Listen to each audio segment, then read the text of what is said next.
Hello everyone, welcome to Ravi Aditi classes. Friends, आज की इस वीडियो में हम डिस्कस करेंगे फिजिक्स के टॉप 50 जीके एमसीक्यूज़ को। सेट 2 है ये इसका। इससे पहले हमने सेट 1 भी कवर किया हुआ है, जहाँ पे हमने फ्रेंड्स प्रीवियस ईयर क्वेश्चंस जो भी आए हैं एग्जाम्स में, अपकमिंग एग्जाम्स में जो भी क्वेश्चंस पूछे जा सकते हैं उन सबको कवर किया था। अगर आपने उसे देखा नहीं है उसको जाके ज़रूर देख लीजिए। और आज हम कवर करेंगे सेट 2 इसका, जहाँ पे हम अगेन प्रीवियस ईयर के क्वेश्चंस और जो भी इंपॉर्टेंट क्वेश्चंस हैं उनको फिजिक्स के उनको कवर करने वाले हैं। फ्रेंड्स, मैंने यहाँ पे सारे क्वेश्चंस सेलेक्टेड और मोस्ट इंपॉर्टेंट लिए हैं। अगर आप किसी भी एग्ज़ाम की तैयारी कर रहे हैं, ये वीडियो आपके लिए काफ़ी बेनिफिशियल होने वाला है, तो पूरे वीडियो के एंड तक बने रहिएगा। चलिए स्टार्ट करते हैं आपके फर्स्ट क्वेश्चन से। वेरी इंपॉर्टेंट क्वेश्चन, पहला क्वेश्चन आपका देखिए, electric current may be expressed in which of the following units.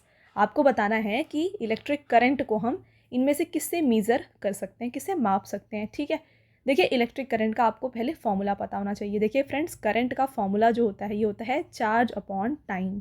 ठीक है, तो यहाँ पे चार्ज का जो एसआई यूनिट होता है ना, ये होता है कूलम्ब। ओके, और इसके बाद टाइम का क्या होता है, एसआई यूनिट, ये होता है सेकेंड। तो इस हिसाब से यहाँ पे आंसर क्या बन जाता है, ये बन जाता है कूलम्ब पर सेकेंड। ऑप्शन नंबर सी इसका राइट आंसर हो जाएगा। तो आपको इस तरीके से एग्जाम के लिए ऐसे याद रखना है इन एसआई यूनिट्स को और जो भी यहाँ पे यूनिट्स हैं उनको। इसके साथ फ्रेंड्स, अगर आपसे पूछा जाए कि करंट का एसआई यूनिट क्या होता है, ये एसआई यूनिट नहीं है। यहाँ पे अगर आपसे एसआई यूनिट पूछा जाए इलेक्ट्रिक करंट का, तो ये होता है एम्पियर। राइट, तो एम्पियर जो कि इक्वल होता है कूलम्ब पर सेकेंड से। आई होप आपको क्लियर है। चलिए आगे बढ़ेंगे और डिस्कस करेंगे कुछ और इंपॉर्टेंट एसआई यूनिट्स जो एग्जाम में पूछे जाते हैं। पहला देखिए आता है यहाँ पे कैपेसिटेंस। कैपेसिटेंस का जो यूनिट होता है ये होता है फराड। ध्यान रखिएगा, चार्ज का यूनिट हमने डिस्कस किया, कूलम्ब होता है। एनर्जी का काफ़ी इंपॉर्टेंट है, जूल होता है। फोर्स का ऐसा यूनिट न्यूटन है। फ्रिक्वेंसी को हर्ट्ज से मापा जाता है। इल्यूमिनेंस को लक्स से नापा जाता है। इंडक्टेंस को हेनरी से नापा जाता है। ये काफ़ी इंपॉर्टेंट है फ्रेंड्स आपके लिए। ल्यूमिनस फ्लक्स को ल्यूमिन से यहाँ पे मीज़र किया जाता है। Magnetic flux very important, exam में देखा जाता है, वेबर से इसे मापा जाता है। पोटेंशियल का यूनिट होता है फ्रेंड्स वोल्ट। पावर का यूनिट होता है वॉट, अगेन वेरी इंपॉर्टेंट। ठीक है, और लास्ट आता है यहाँ पे रेजिस्टेंस, जिसका यूनिट होता है ओम। तो यहाँ पे फ्रेंड्स आपने देखा हर एक इंपॉर्टेंट क्वेश्चन हमने यहाँ पे कवर किया एसआई यूनिट से। ठीक है, यहाँ पे इसको कैसे लिखा जाता है ये दिया हुआ है, एब्रिविएशंस और इसके इक्विवेलेंट टर्म्स यहाँ पे आपको दिए गए हैं। तो आई होप आपको सारे यूनिट्स क्लियर हैं। बढ़ेंगे आगे नेक्स्ट क्वेश्चन की तरफ। अगला क्वेश्चन है, as defined in physics work is. आपको बताना है फिजिक्स के हिसाब से वर्क कैसी क्वांटिटी है, स्केलर क्वांटिटी है या वेक्टर क्वांटिटी है, क्या है। तो इससे पहले आपको पता चाहिए होना चाहिए कि स्केलर क्वांटिटी क्या होता है, वेक्टर क्वांटिटी क्या होता है। देखिए फ्रेंड्स, स्केलर क्वांटिटी में ना सिर्फ मैग्नीट्यूड होता है। वहीं बात की जाए वेक्टर क्वांटिटी की, तो इसका मैग्नीट्यूड भी होता है और इसका डायरेक्शन भी होता है, यानी कि इसको मापा भी जा सकता है और इसका एक पर्टिकुलर डायरेक्शन भी होता है। राइट, यहाँ पे देखिए स्केलर के कुछ एग्जाम्पल, जैसे स्पीड है, ये एक स्केलर क्वांटिटी है। मास एक स्केलर क्वांटिटी है। वॉल्यूम, टाइम, ये सिर्फ ये जो है स्केलर क्वांटिटी है।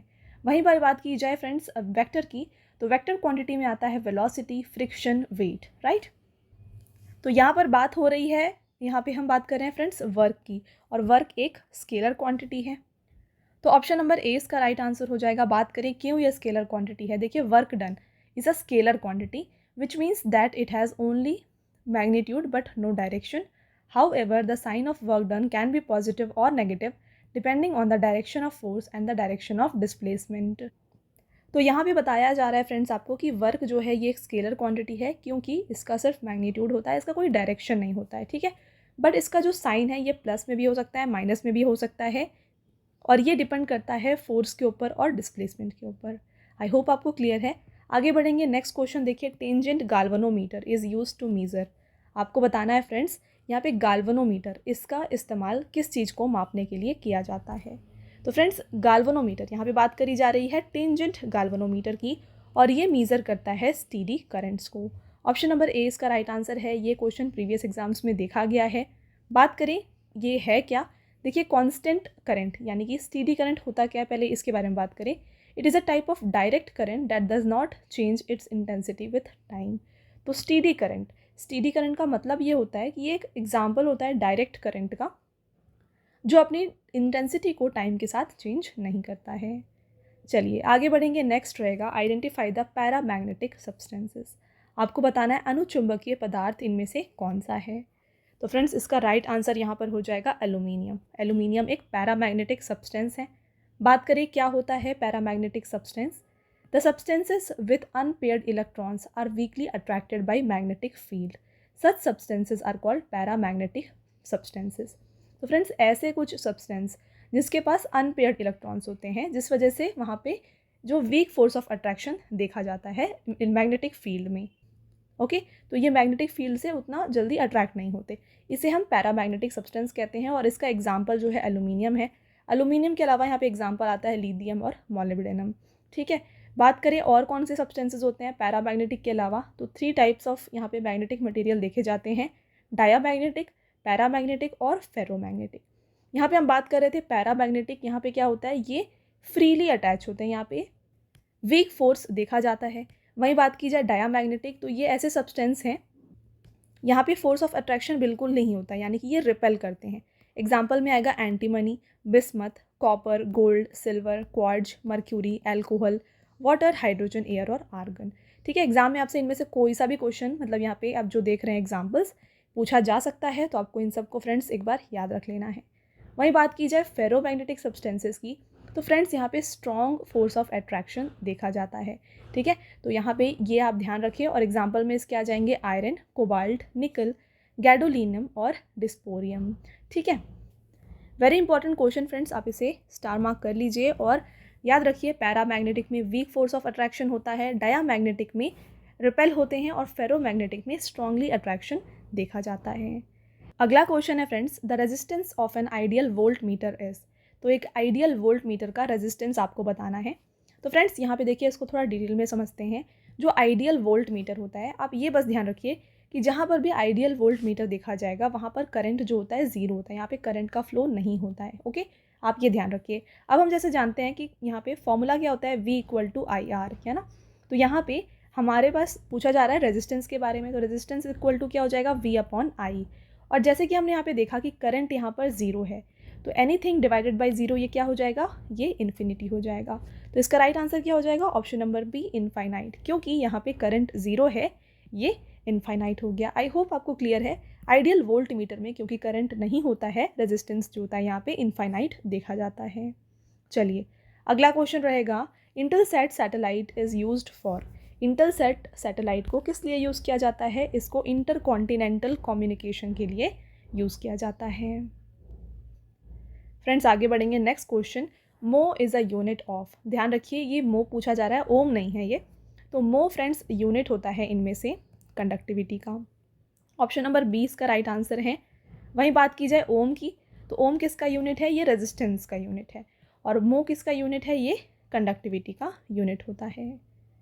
अगला रहेगा question, sodium thiosulphate is used in photography because.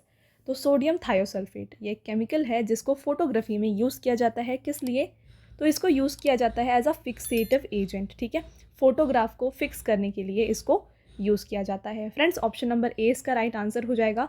बात करें ये प्रोसेस होता कैसे है इसके बारे में, देखिए, in order to make the image permanent it is necessary to remove the unreduced silver bromide from the surface of developed film. This operation is called fixing of image. तो यहाँ पे फोटोग्राफ के ऊपर फ्रेंड्स एक layer देखा जाता है silver bromide का, तो इसको हटाना पड़ता है इमेज को फिक्स करने के लिए, और इसको हटाने के लिए हम यूज़ करते हैं सोडियम थायोसल्फेट को। कैसे देख लीजिए, fixing is done by dipping the developed film और plate in sodium thiosulphate solution. The hypo solution dissolves the unreduced silver bromide by forming a complex. तो जैसे ही इस इमेज को इस सोल्यूशन में, सोडियम थायोसल्फेट सोल्यूशन में डिप किया जाता है, ये जो है फिक्स हो जाता है, और जो AgBr है यानी कि जो आप देख रहे हैं यहाँ पे सिल्वर ब्रोमाइड है वो रिमूव हो जाता है और फोटोग्राफ फिक्स हो जाता है। Next question, which one of the following is a good conductor of electricity. तो इनमें से गुड कंडक्टर ऑफ इलेक्ट्रिसिटी कौन सा है, फ्रेंड्स राइट आंसर हो जाएगा option number B, human body. अगला question, which one of the following has maximum energy. तो सबसे ज़्यादा एनर्जी इनमें से कौन सी लाइट में देखी जाती है, ये देखी जाती है वायलेट लाइट में। क्यों देखी जाती है, देखिए, higher the frequency of wave the more energy a wave has. तो जितनी ज़्यादा फ्रिक्वेंसी होगी उतना ज़्यादा एनर्जी होगा। तो यहाँ पर वायलेट जो है इसकी सबसे ज़्यादा फ्रिक्वेंसी होती है। देखिए यहाँ पे आप चार्ट देख सकते हैं जहाँ पे वेवलेंथ और फ्रिक्वेंसी दी हुई है। बात हो रही है यहाँ पे फ्रीक्वेंसी की, है ना। तो फ्रीक्वेंसी आप देखिए सबसे ज़्यादा जो है ये वायलेट कलर में पाई जाती है और इसीलिए इसमें एनर्जी भी सबसे ज़्यादा देखी जाती है। नेक्स्ट क्वेश्चन रहेगा फ्रेंड्स आपका यहाँ पे, the focal length of a lens in a photographic camera is 5 centimetre, what is the power of lens. तो देखिए यहाँ पे गिवन क्या है, यहाँ पे आपको दिया हुआ है कि जो फोकल लेंथ है लेंस का वो कितना है, ये 5 सेंटीमीटर है। अब आपको बताना है पावर, ठीक है, पावर कितना होगा। फ्रेंड्स देखिए ज़्यादा लेंदी क्वेश्चंस एग्जाम में नहीं देखे जाते, बट इस टाइप के क्वेश्चन जो डायरेक्टली क्वेश्चंस हैं, ऐसे क्वेश्चन कुछ एग्जाम्स में देखे जाते हैं, इसीलिए मैंने ये क्वेश्चन आपके लिए यहाँ पर इंक्लूड किया है, ठीक है। अब आपको पावर ऑफ लेंस निकालना है और पावर का जो फॉर्मूला होता है ना डायरेक्टली ये होता है 1/f। यहाँ पे f क्या है, फोकल लेंथ है, और ये हमें यहाँ पे गिवन है 5 सेंटीमीटर। बट हमें जब यहाँ पे इसे कैलकुलेट करना है, इसको हमें जो है सेंटीमीटर में कन्वर्ट करना, मीटर में कन्वर्ट करना होगा। तो ये कितना हो जाएगा, 0.5 मीटर हो जाएगा। तो इसके साथ यहाँ पे 1/0.05, तो इसका आंसर जो है ये हो जाएगा 20, राइट। तो 20 डायोप्टर इसका राइट आंसर है। तो एक ऐसा लेंस जिसका फोकल लेंथ 5 सेंटीमीटर है, इसका पावर कितना हो जाएगा, ये हो जाएगा 20 डायोप्टर। आई होप आपको क्लियर है। P = 1/f, ये इसका डायरेक्ट फॉर्मूला है। नेक्स्ट क्वेश्चन रहेगा, which of the following produce a virtual image longer in size than object. तो इनमें से कौन सा ऐसा लेंस या मिरर है जो कि वर्चुअल इमेज प्रोड्यूस करता है जो ऑब्जेक्ट का साइज़ है उससे ज़्यादा लेंथ का। तो फ्रेंड्स इसका जो राइट आंसर है ना, ये हो जाएगा यहाँ पे option number A, concave lens. आगे बढ़ेंगे। Next question, parsec is a unit of. तो पार्सेक ये किसकी इकाई है, पार्सेक यूज़ किया जाता है as a unit of distance. तो हमने काफ़ी सारे डिस्टेंस की यूनिट पढ़े हैं, एक है पार्सेक, इसके अलावा हमने लाइट ईयर पढ़ा हुआ है। अगर आपने जो सेट 1 देखा है फिज़िक्स का, वहाँ पे हमने लाइट ईयर की बात की थी, और अभी हम डिस्कस कर रहे हैं पार्सेक के बारे में। तो ये सब जो होता है फ्रेंड्स, डिफरेंट डिफरेंट यूनिट्स हैं हमारे डिस्टेंस के, जो एस्ट्रोनॉमिकल यूनिट्स होते हैं। जैसे अगर आपको सन और मून के बीच में डिस्टेंस को मीज़र करना है, तो आप किलोमीटर और मीटर को यूज़ नहीं कर सकते, तो वहाँ पर आपको जो है लाइट ईयर और पार्सेक का यूज़ करना पड़ता है। बात करें पार्सेक के बारे में, देखिए parsec a unit of length use to measure large distances to astronomical object outside the solar system approximately equal to 3.26 light years और 2,06,265 एस्ट्रोनॉमिकल यूनिट। तो यहाँ पे सोलर सिस्टम के बाहर अगर आपको कोई भी लार्ज डिस्टेंस को कैलकुलेट करना है, तो आप यहाँ पे पार्सेक का यूज़ करते हैं। अगला रहेगा question, the temperature of boy of healthy man is. तो यहाँ पे एक स्वस्थ मनुष्य के लड़के का तापमान कितना होता है। तो हेल्दी मैन का जो टेम्परेचर होगा फ्रेंड्स, ये होगा 37 डिग्री सेल्सियस, और अगर इसको आप कन्वर्ट करेंगे फ़ारेनहाइट में, तो ये हो जाएगा 98.6 फ़ारेनहाइट। अगला question, where is national remote sensing agency situated. बात करें national remote sensing agency, friends ये एक ऑफिस है इसरो की, ओके, इसरो का ही ये एक ऑफिस है, एक ब्रांच है आप कह सकते हैं, और ये लोकेटेड है हैदराबाद में। ऑप्शन नंबर बी इसका राइट आंसर है। अगला क्वेश्चन रहेगा, red light is used as danger signal because it. तो यहाँ पे डेंजर सिग्नल में सिर्फ रेड लाइट को ही क्यों यूज़ किया जाता है, क्योंकि फ्रेंड्स रेड लाइट जो होता है ये सबसे लीस्ट स्कैटर करता है। तो ऑप्शन नंबर डी इसका राइट आंसर हो जाएगा। इसके बारे में डिटेल में देखिए, the wavelength of red light is longest in visible light, so the red color is scattered least by the air molecules of atmosphere and therefore it can reach to longer distances। तो जो wavelength होता है red light का, ये longest होता है, इस वजह से ये स्कैटर सबसे कम करता है और ये दूर तक देखा जा सकता है, इसीलिए इसको यूज़ किया जाता है डेंजर सिग्नल्स में। आई होप आपको क्लियर है। अगला क्वेश्चन है, an egg when placed in an ordinary water sinks but floats when placed in brine, this is because. तो देखिए फ्रेंड्स ये एक छोटा सा एक्सपेरिमेंट बेस्ड क्वेश्चन है। अगर एक एग को नॉर्मल वाटर में प्लेस किया जाए तो वो डूब जाएगा, सिंक हो जाएगा, और वहीं अगर उसको आप सॉल्ट वाटर या ब्राइन में डालेंगे तो ये फ्लोट करता है। तो ये डिफरेंस क्यों आता है, ये आता है डिफरेंस क्योंकि डेंसिटी ऑफ ब्राइन जो होता है, सॉल्ट वाटर जो होता है, वो ज़्यादा होता है नॉर्मल वाटर से, क्योंकि उसमें सॉल्ट होगा, उस वजह से उसका जो डेंसिटी है वो इंक्रीज़ हो जाता है। चलिए आगे बढ़ेंगे। Which one of the following planet is said to be twin sister of Earth. तो इनमें से अर्थ के ट्विन सिस्टर के नाम से कौन से प्लैनेट को जाना जाता है, राइट आंसर यहाँ पे हो जाएगा Venus. Next, which one of the following lasers is used in cancer treatments. तो कैंसर ट्रीटमेंट में इनमें से कौन से लेज़र को यूज़ किया जाता है। फ्रेंड्स इसका राइट आंसर हो जाएगा CO2 लेज़र। आपका अगला question, optical fibres mainly used in communication is based on. Again very important question, और इसके बारे में हमने सेट 1 में अगेन डिस्कस किया हुआ है फ्रेंड्स। अगर आपने सेट 1 को नहीं देखा है ज़रूर जाके देख लीजिए, काफ़ी सारे इंपॉर्टेंट क्वेश्चन हमने वहाँ पे कवर किए हैं। तो जो ऑप्टिकल फाइबर्स होता है ये वर्क करता है on the basis of total internal reflection. अब बात आई है टोटल इंटरनल रिफ्लेक्शन की। ये क्या है? The phenomena which occurs when the light rays travel from a more optically denser medium to less optically denser medium. तो ये फिनोमिना तब होता है जब लाइट रे ट्रैवल करता है मोर डेंसर मीडियम से लेस डेंसर मीडियम में। फ्रेंड्स आगे बढ़ेंगे, और आगे जाने से पहले मैं आपको बताना चाहूँगी हमारे पेड PDF के वेबसाइट के बारे में। यह है www.ravibookspdf.com। यहाँ पर आपको रवि सर की GK और करंट अफेयर्स की जो PDFs होती हैं हिंदी एंड इंग्लिश मीडियम दोनों में मिल जाएंगी। तो अगर आपको इन PDFs को बाय करना है आप इस वेबसाइट से जाके बाय कर सकते हैं। साथ में फ्रेंड्स काफ़ी इंपॉर्टेंट अनाउंसमेंट है यहाँ पर आपके लिए। हाल ही में जो है मार्च का जो करंट अफेयर्स है 2024 का, ये लॉन्च कर दिया गया है, जहाँ पे आपको 550 plus 1 liner and MCQ question topic wise देखने को मिल जाएंगे। आप देख सकते हैं यहाँ पे टॉपिक वाइज आपके लिए सब कुछ सेग्रीगेट किया गया है। और साथ में फ्रेंड्स यहाँ पे जनवरी और फरवरी का भी जो PDF है ये आपको मिल जाएगा हमारे इस वेबसाइट में। तो अगर आपको इनको बाय करना है इस वेबसाइट में जाके आप उनको बाय कर सकते हैं। फ्रेंड्स काफ़ी अच्छा कंटेंट आपके लिए इन जो PDFs है इस पर रखा हो गया है। अगर आप किसी भी एग्ज़ाम की तैयारी कर रहे हैं ये जो PDFs है आपके लिए काफ़ी बेनिफिशियल होने वाले हैं। चलिए टॉपिक के ऊपर वापस आते हैं फ्रेंड्स। आपका अगला question, who had showed that the electric and magnetic waves are equal in vacuum. तो वैक्यूम में जो इलेक्ट्रिक और मैग्नेटिक वेव्स हैं ये इक्वल होता है, ये एक्सपेरिमेंट किसने किया है? तो फ्रेंड्स ये एक्सपेरिमेंट किया गया है आइजैक न्यूटन के द्वारा। तो ऑप्शन नंबर C इसका राइट आंसर है। चलिए आगे बढ़ेंगे नेक्स्ट क्वेश्चन की तरफ। देखिए, television signal can not be received generally beyond a particular distance due to.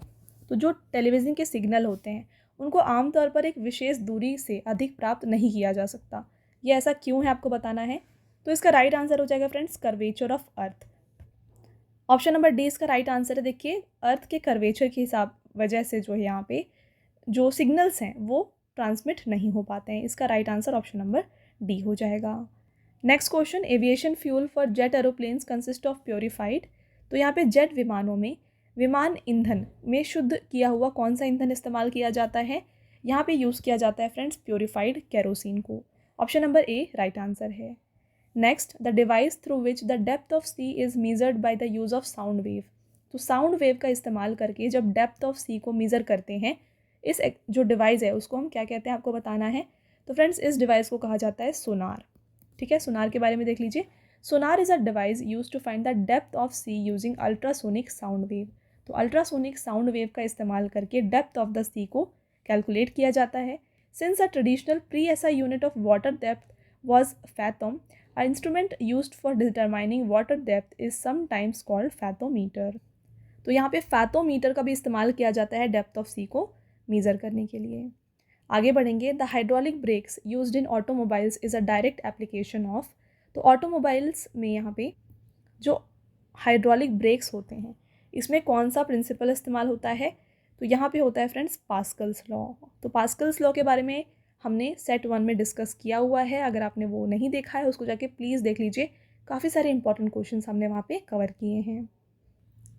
तो फ्रेंड्स आपका next question, A diode can be used for. तो डायोड का उपयोग किस लिए किया जाता है? इसको यूज़ किया जाता है फ्रेंड्स रेक्टिफिकेशन के लिए। अब ये रेक्टिफिकेशन क्या है? यहाँ पे फ्रेंड्स वन और मोर डायोड्स का यूज़ करके अल्टरनेटिंग करंट को डायरेक्ट करंट में कन्वर्ट किया जाता है, AC को DC में कन्वर्ट किया जाता है। अगला question, a myopic I can be corrected by using. तो फ्रेंड्स मायोपिक आई, मायोपिया एक आई डिसऑर्डर है आप कह सकते हैं।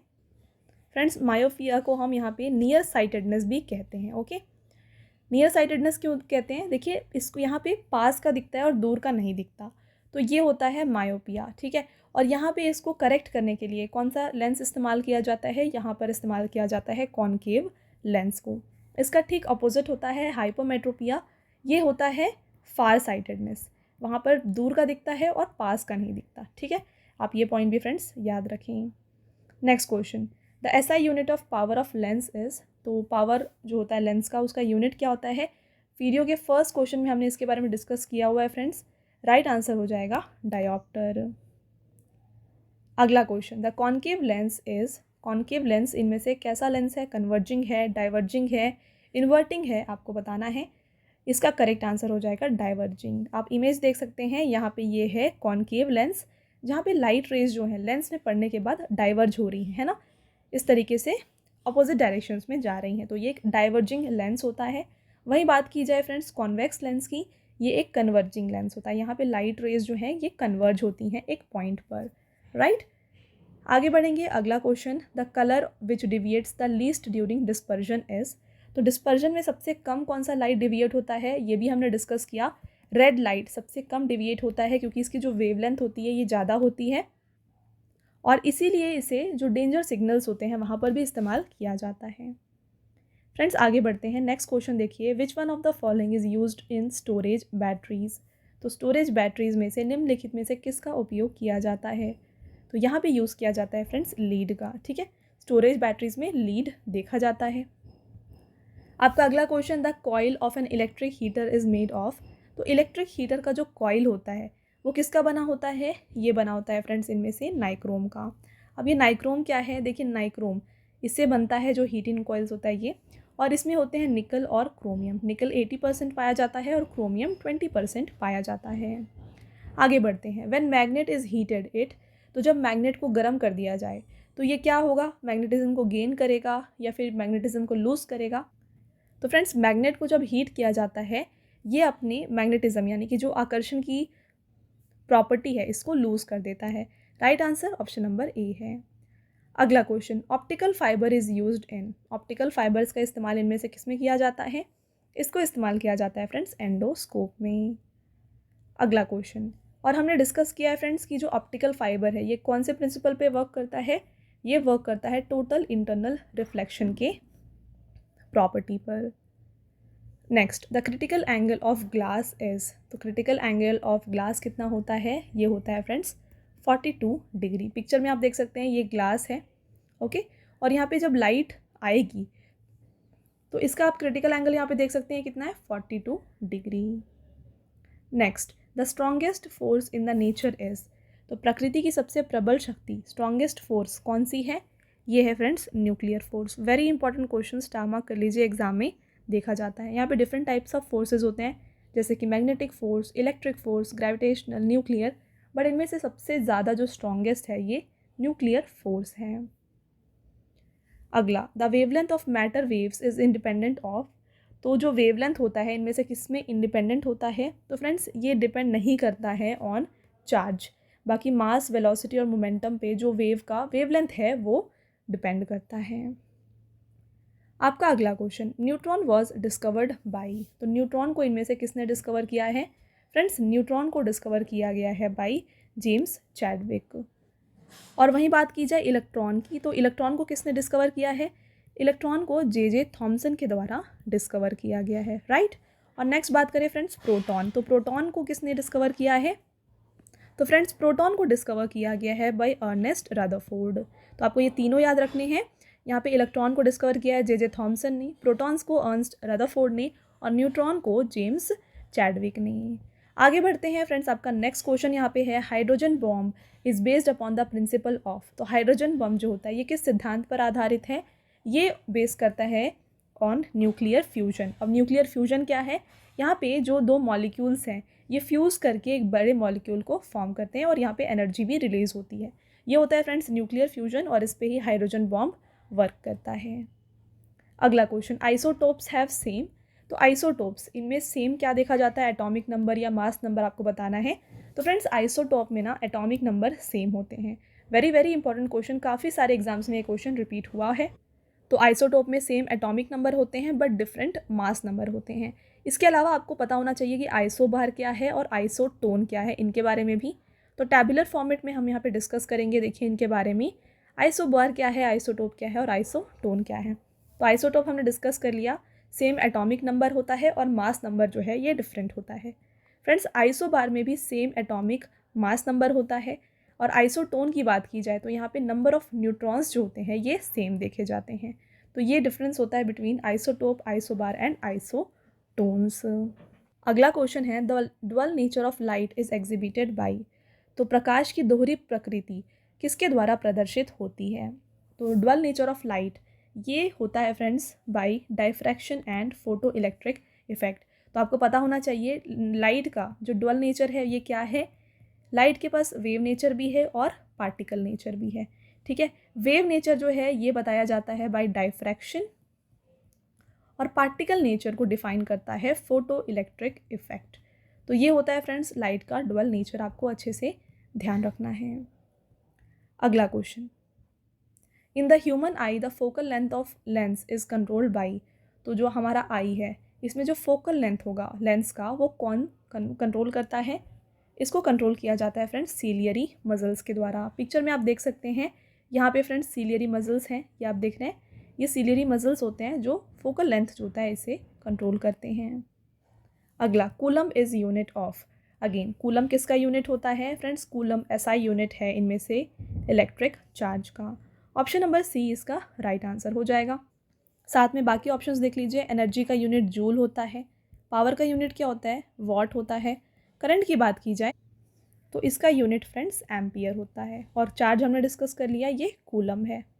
ऑलराइट, चलिए आगे बढ़ते हैं। Next, the following is used in repairing watches. तो इनमें से कौन से लेंस या माइक्रोस्कोप को यूज़ किया जाता है वॉचेस को रिपेयर करने के लिए? तो यहाँ पे फ्रेंड्स सिंपल माइक्रोस्कोप को यूज़ किया जाता है वॉचेस को रिपेयर करने के लिए। आगे बढ़ेंगे। The unit for measurement of magnetic induction is.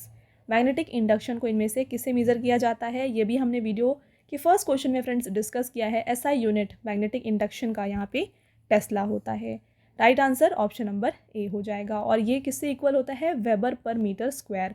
Exam में आपसे ये भी पूछा जा सकता है, दोनों पॉइंट्स आपको याद रखने हैं, tesla and weber per metre square. अगला रहेगा अ क्रोनोमीटर मीजर्स। तो इनमें से क्रोनोमीटर क्या मीज़र करता है? ये मीज़र करता है फ्रेंड्स टाइम को। आगे बढ़ते हैं। देखिए आपका अगला क्वेश्चन है यहाँ पे, not is unit of speed of which of the following. तो नॉट इसमें से किसके स्पीड को नापता है? तो नॉट को यूज़ किया जाता है फ्रेंड्स स्पीड कैलकुलेट करने के लिए शिप का। राइट आंसर है ऑप्शन नंबर बी। आपका अगला question, what is the number of basic units in the international system of units. तो बेसिक यूनिट्स कितने हैं हमारे इंटरनेशनल सिस्टम ऑफ यूनिट्स में? ये हैं फ्रेंड्स टोटल 7। इनके बारे में एक बार डिस्कस करेंगे। देख लीजिए 7 यूनिट्स। पहला है time, length, mass, electric current, thermodynamic temperature, amount of substance, luminous intensity. और इसके हम यहाँ पे यूनिट्स बात कर लें तो यहाँ पे देखिए टाइम का यूनिट सेकेंड होता है, लेंथ का यूनिट मीटर होता है, मास को हम किलोग्राम से कैलकुलेट करते हैं, करंट एम्पियर से मापा जाता है, टेम्परेचर को केल्विन से, अमाउंट ऑफ सब्सटेंस मोल से, और ल्यूमिनस इंटेंसिटी को कैंडेला से। वेरी इंपॉर्टेंट, ल्यूमिनस इंटेंसिटी काफ़ी सारे एग्जाम्स में देखा जाता है। चलिए अगला question, reading of barometer going down is indication of. तो देखिए फ्रेंड्स आपको पहले यहाँ पे पता होना चाहिए कि बारोमीटर का इस्तेमाल किस लिए किया जाता है। तो बारोमीटर जो है ये मेज़र करता है प्रेशर को, और अगर यहाँ पे बारोमीटर में जो इंडिकेशन है वो कम हो रहा है, इसका मतलब क्या होता है? लो प्रेशर होता है, और लो प्रेशर यहाँ पे कॉज करता है friends rainfall. Right answer option number D हो जाएगा। देखिए when reading of barometer is lower than Hg then it is considered as low air pressure. तो यहाँ पे ऑप्शन नंबर डी इसका राइट आंसर है। आपका अगला क्वेश्चन और फ्रेंड्स आपका लास्ट क्वेश्चन है ये, 1 horse power is equal to, very very important question, 1 horse power ये किसके इक्वल होता है? ये इक्वल होता है फ्रेंड्स 746 वाट्स के। ये क्वेश्चन भी काफ़ी सारे एग्जाम्स में देखा गया है, आप अच्छे से इसे याद रखें। राइट, देखिए एक्यूरेटली अगर आपसे पूछा जाए तो ये 745.7 वाट होता है, बट राउंड फिगर में हम इसे 746 वाट लेते हैं। ठीक है, चलिए तो फ्रेंड्स ये हो गया आपके टॉप 50 मोस्ट इंपॉर्टेंट क्वेश्चन यहाँ पे सेट 2 में। सेट 1 और सेट 2 काफ़ी इंपॉर्टेंट है आपके लिए, दोनों को अच्छे से देख लीजिए। और अगर आपने दोनों को अच्छे से देख लिया है, अब आता है आपका टेस्ट क्वेश्चन जिसका आंसर आपको हमें कमेंट करके बताना है। पहला क्वेश्चन है, आइडेंटिफाई द पैरामैग्नेटिक सब्सटेंस। अनुचुंबकीय पदार्थ इनमें से कौन सा है, यह आपको हमें कमेंट करके बताना है। इसके साथ फ्रेंड्स एक और क्वेश्चन है, आइसोटोप हैव सेम। तो आइसोटोप में सेम क्या होता है? मास नंबर होता है, या फिर एटॉमिक नंबर होता है, एवोगैड्रो नंबर होता है, या आप हमें कमेंट करके बताएं। और साथ में फ्रेंड्स पेड पीडीएफ के वेबसाइट के बारे में मैंने बता दिया आपको, ये है www.ravibookspdf.com। यहाँ पर आपको रवि सर की जीके और करंट अफेयर्स की PDF Hindi and English medium दोनों में मिल जाएंगी। तो इस वेबसाइट से जाके आप उनको बाय कर सकते हैं। चलिए, तो ये था फ्रेंड्स हमारा आज का लास्ट स्लाइड। आई होप आपको ये वीडियो पसंद आया है। वीडियो अगर आपको पसंद आया है तो वीडियो को लाइक और अपने फ्रेंड्स के साथ शेयर ज़रूर करिएगा, और ये वीडियो आपको कैसी लगी हमें कमेंट करके ज़रूर बताएं। मिलते हैं फ्रेंड्स एक और इम्पॉर्टेंट टॉपिक के साथ नेक्स्ट वीडियो में। तब तक के लिए thank you and have a nice day.